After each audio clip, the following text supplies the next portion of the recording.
Japan's Prime Minister Sanae Takaichi says that she plans to make her country safe, strong, and prosperous after leading her conservative Liberal Democratic Party to a landslide election victory.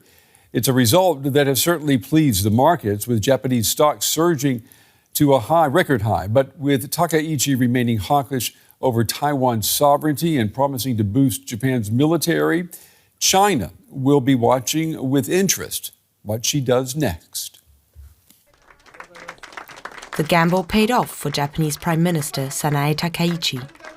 After a bold call for a snap election, her ruling coalition now has a supermajority in parliament.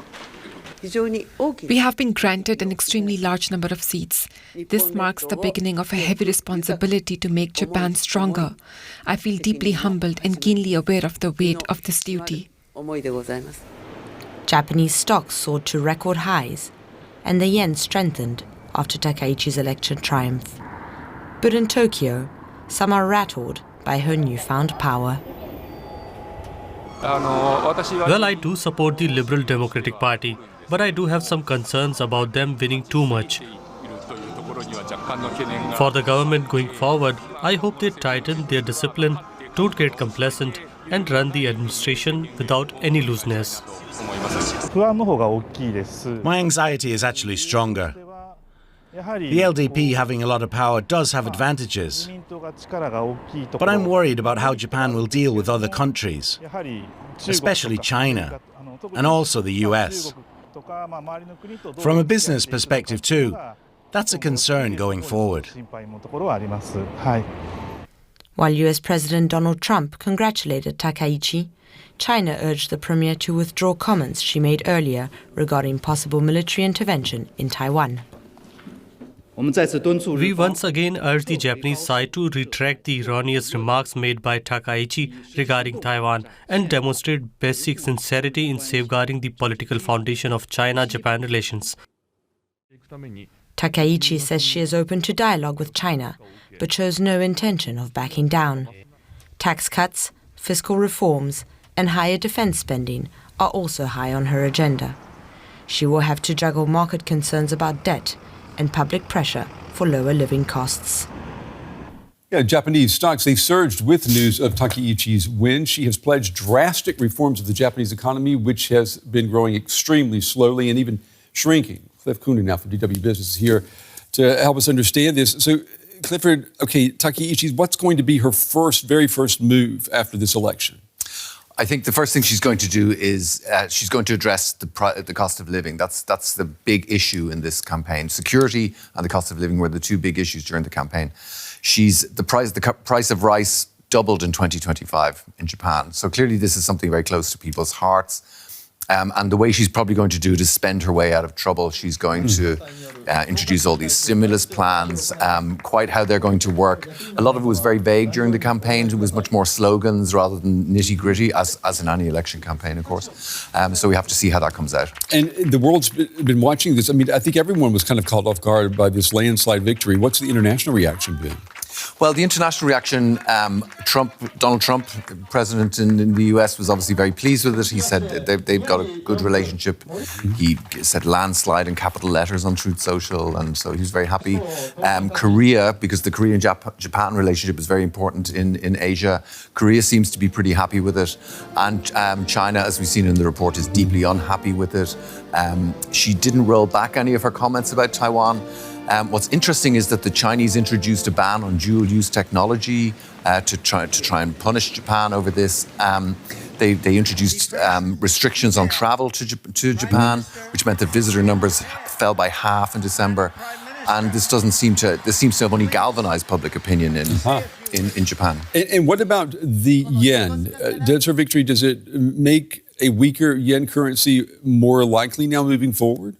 It probably does in the short term. It's a bit of a mixed picture because she's said that she favors a weaker yen because it makes exports cheaper. The problem is that it makes imports more expensive, and Japan does import quite a lot. So which increases the cost of living, right? Exactly, right. So she's sort of caught between the two. I think short term you're going to see a weaker yen because they want to give the exporters a bit of a boost. But she has this big majority now, so she can actually really introduce these big economic plans, and without having to, go scurrying around all the other tiny parties in the parliament trying to get a deal. So she's in a very good position politically to introduce these very strong economic programs. All right, so she's got this super majority, and she's also got a super big demographic problem to deal with, right? They are the grayest society on the planet.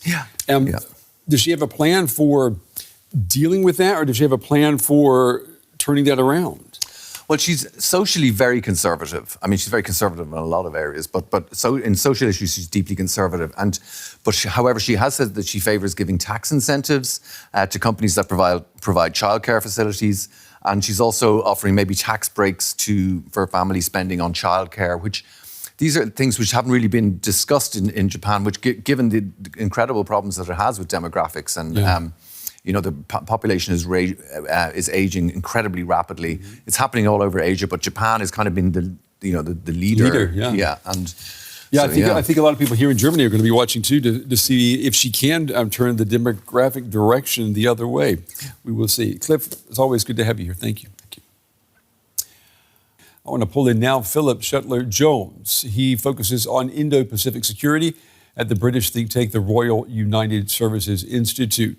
It's good to have you on the program with us today, Philip. Let me just throw this out there. It seems that Takaichi has rattled some nerves in Beijing. Thank you. Well, if you don't mind, I'd like to take up one of the points in your commentary where Prime Minister Takaichi was referred to as hawkish over Taiwan sovereignty. I'm not sure that's quite fair. I think that she is quite determined about Japan's security and defense, but she has no aggressive intentions regarding China and Taiwan.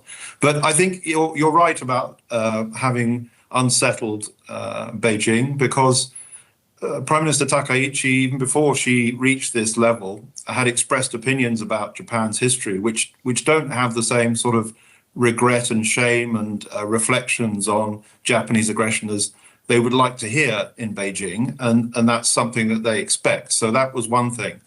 The comments she made about Japan's being affected by a potential conflict between China and the US over Taiwan added to that and quickly spiraled into a kind of quite virulent attack on her and on the idea of Japanese militarism or remilitarization.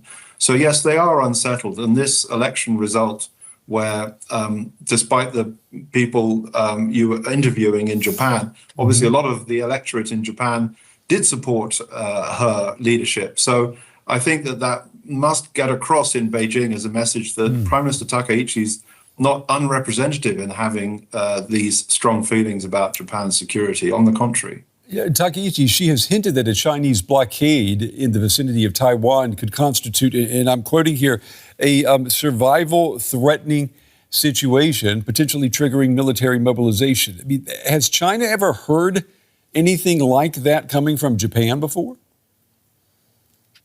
It's not new for people in Japan to talk about that scenario in that way. What is new is the way it was spoken by a prime minister in Parliament at an official level.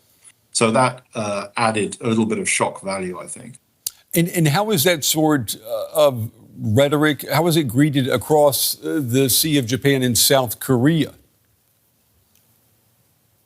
Well, a lot of people were worried that the recently improving relations between Japan and South Korea might be derailed when Prime Minister Takaichi came into power. But in fact, the opposite has happened. We had, in fact, the first foreign leader that Takaichi received in Japan in January was President Lee from South Korea. And the visit went well. You may have seen the pictures of Takaichi doing some drumming with President Lee. And so, in fact, this doesn't seem to have been a broader effect. In fact, China's attempts to sort of whip up condemnation of Japan among other Asian countries seems to have failed. What about in the White House? Again, in relation to China and Taiwan, President Trump, he is clearly pleased that Takaichi is doing so well. Indeed. I think it's unusual, but President Trump tweeted a kind of good luck message to Prime Minister Takaichi just before the election itself. I think that at the moment, because of the planned visit by President Trump to Beijing, probably in April, President Trump has been quite careful on relations with China over issues like Taiwan. But I don't really see any reduction in the level of American support for Japan itself and Prime Minister Takaichi. Japan is really critical to the US military position in the region, and in the latest national defense strategy, they're fully committed to the first island chain, of which you can see Japan as the anchor. Sure. Philip Shetler-Jones of the Royal United Service Institute. Mr. Shetler-Jones, we appreciate your time and your insights today. Thank you. Thank you.